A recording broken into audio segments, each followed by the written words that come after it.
Sébastien Robillard, j'ai 45 ans et je suis donc arbitre national de football américain depuis une quinzaine d'années, dans l'arbitrage depuis plus de 20 ans maintenant.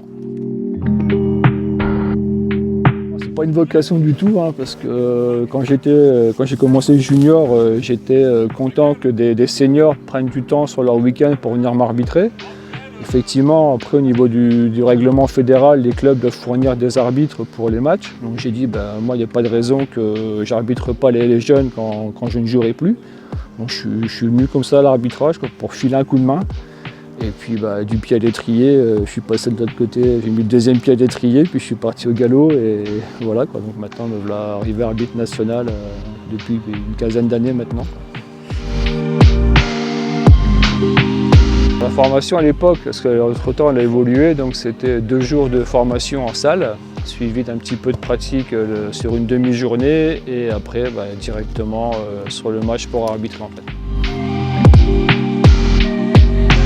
Déjà il faut être motivé, il faut aimer le sport, il faut vouloir apprendre des choses parce que mine de rien on apprend tous les jours aussi bien en regardant les matchs NFL, etc. On voit un petit peu comment les arbitres se positionnent. Il faut être prêt aussi physiquement parce que le foot américain, les joueurs eux s'entraînent 2 à 3 fois par semaine. Nous si on ne s'entraîne pas à côté, à faire un petit peu de muscu, un petit peu de footing, le jour du match on va être largué parce que s'il faut suivre un joueur qui est en sprint, ça va être compliqué pour nous.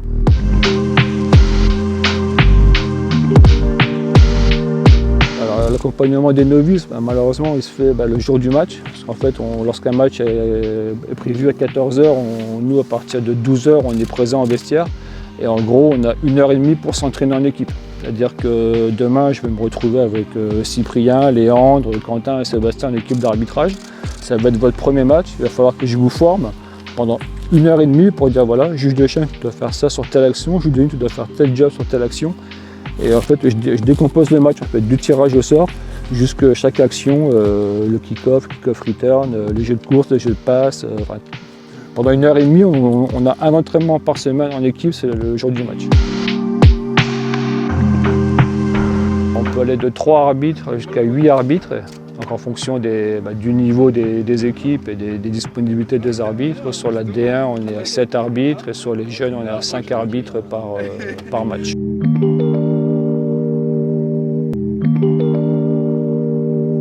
Attitré, non, parce qu'en fait on est censé être capable d'arbitrer tous les postes, donc aussi bien arbitre principal avec la casquette blanche comme j'ai sur la tête, ou juge de chaîne, juge de ligne, juge de mêlée, juge de champ, juge de côté, juge de champ arrière. Donc ça c'est sur les 7 postes, et le 8e poste qui est rarement pratiqué, c'est le juge de centre, qui est venu se greffer depuis quelques années en France et en Europe, mais on l'utilise très rarement, c'est surtout sur le niveau international que c'est utilisé. Les fautes sont signalées par les flags, donc c'est le petit mouchoir lesté en fait. Donc dès qu'on voit une faute, on jette le flag, on laisse le jeu se dérouler, on n'interrompt pas le jeu contrairement au foot ou au basket où dès qu'il y a une faute on va siffler.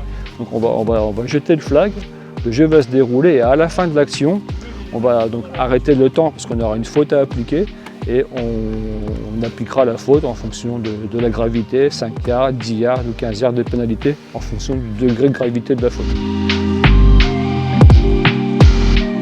L'avantage qu'on a justement, c'est que comme on n'arrête pas le jeu pour jeter le flag, donc ça nous permet de revoir l'action. Donc on a quelques secondes malgré tout pour revoir le jeu. Donc c'est 3-4 secondes grand maximum, se remémorer l'action, là où l'action a eu lieu, jeter le flag parce qu'en fait ça pourrait être un point d'application de pénalité. Donc il faut vraiment le mettre au bon endroit pour pouvoir appliquer la faute. Bon, on n'est pas à un yard de près, mais il faut vraiment bien se remémorer puis prendre la décision rapidement parce que contrairement à d'autres disciplines, on n'a pas d'arbitrage vidéo. Donc c'est vraiment notre jugement qui fait foi. Alors s'il est bon, tant mieux, et s'il n'est pas bon, tant pis, quoi. L'arbitrage évolue en fonction des règles. Quand j'ai commencé, c'était un peu sport de bourrin, on avait le droit de taper un petit peu dans tous les sens, au niveau de la tête, etc. Et là, plus j'avance dans l'arbitrage et plus on voit qu'effectivement la sécurité des joueurs est de plus en plus mise en avant. On n'a plus le droit de toucher la tête du joueur, on n'a plus le droit de taper avec le casque. Donc on a vraiment, ça aussi, ça a été un gros travail pour nous parce que le foot américain c'est un sport spectaculaire, il y a des casques, des épaulières, ça fait du bruit. Et justement de se retrouver à dire non, j'ai pas le droit de taper avec la tête, donc pour les joueurs c'est un gros travail à faire à l'entraînement. Pour nous c'est aussi d'être vigilant là-dessus parce qu'il y va malheureusement la sécurité du joueur. Alors, je sais bien que c'est pas parce que je vais expulser un joueur pour une faute que le joueur qui a subi la faute, ça va pas lui retirer une commotion cérébrale ou des choses comme ça. Donc malheureusement le fait sera là, mais bon, on pourra pas changer le cours du match, quoi. Ouais, même si je l'ai déjà eu par le passé, quand le Spartak était en première division, j'avais déjà eu la casquette blanche, mais c'est sur les matchs de poule. Mais sur les playoffs et puis sur les finales, c'est plus réservé aussi aux arbitres internationaux. Donc là, il faut que je travaille mon anglais. Mais, ouais.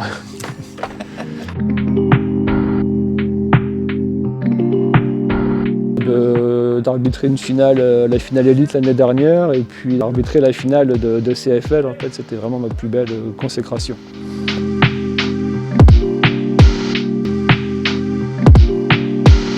Alors, effectivement, nous on se met un petit peu la pression parce qu'on se dit j'ai pas droit à l'erreur, c'est un match européen ou c'est une finale, donc j'ai pas le droit à l'erreur, donc on se met un petit peu la pression nous-mêmes.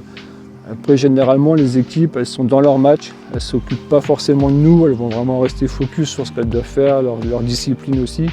Et souvent, ce genre de match se passe beaucoup mieux pour nous que, on va dire, un match de championnat régional, parce que les joueurs n'ont pas forcément connaissance des règles, le coaching n'a pas forcément non plus la bonne connaissance, la bonne maîtrise. Ils croient tout savoir en regardant les matchs de NFL à la télé. Tiens, j'ai vu ça, c'est autorisé, pourquoi moi en France, j'ai pas le droit?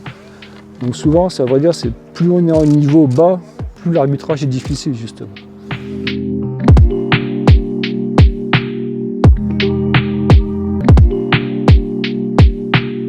Oui, puisque déjà de jouer, ça me permettait de comprendre un petit peu le jeu, parce que bon, le foot américain, c'est pas un sport facile à comprendre. Donc déjà d'être joueur, ça me permettait de comprendre un petit peu plus les règles. Aussi, ça m'a aussi apporté des choses de ce que j'avais le droit de faire et pas faire en tant que joueur, puisque si on ne me dit pas tu n'as pas le droit de tenir le joueur, je vais le faire. Donc là, en sachant qu'en plus j'ai pas le droit de le faire, mais que ça me coûte cher à mon équipe, je le fais pas. Donc ça m'a aussi aidé en tant que joueur. Faire de nouvelles rencontres, essayer justement, l'année dernière ma motivation c'était d'essayer d'aller chercher la qualification finale élite. Cette année, essayer d'être encore meilleur pour espérer pourquoi pas être arbitre principal sur une finale élite un jour.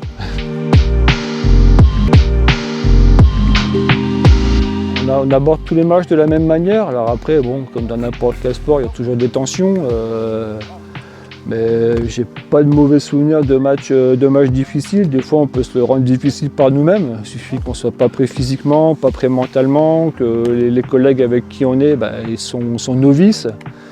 Ils vont pas forcément voir le jeu, vont pas forcément voir l'action. Donc on peut se compliquer un match nous-mêmes, alors que les joueurs sont juste là pour jouer et faire le taf. Alors des fois, les joueurs se discréditent d'eux-mêmes, leur comportement, leur attitude. Voilà, ça fait qu'il y aura des flags qui vont être jetés. Mais dans l'ensemble, le match se passe bien.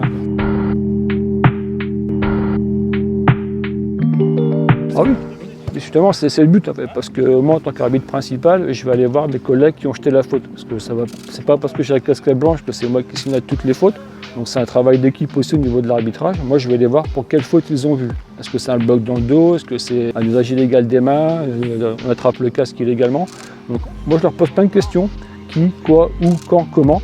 Et à partir de tout ça, ça me permet de dire la faute ça va être 5 yards, 10 yards, 15 yards. On va appliquer du point précédent, du point de fin de course, du point de faute. Et tout ça, je prends ma décision pareil en 30 secondes. Comme on dit, on est la troisième équipe sur le terrain, puisque déjà par notre nom, parce qu'on est 7 sur le terrain, donc on prend un petit peu de place également.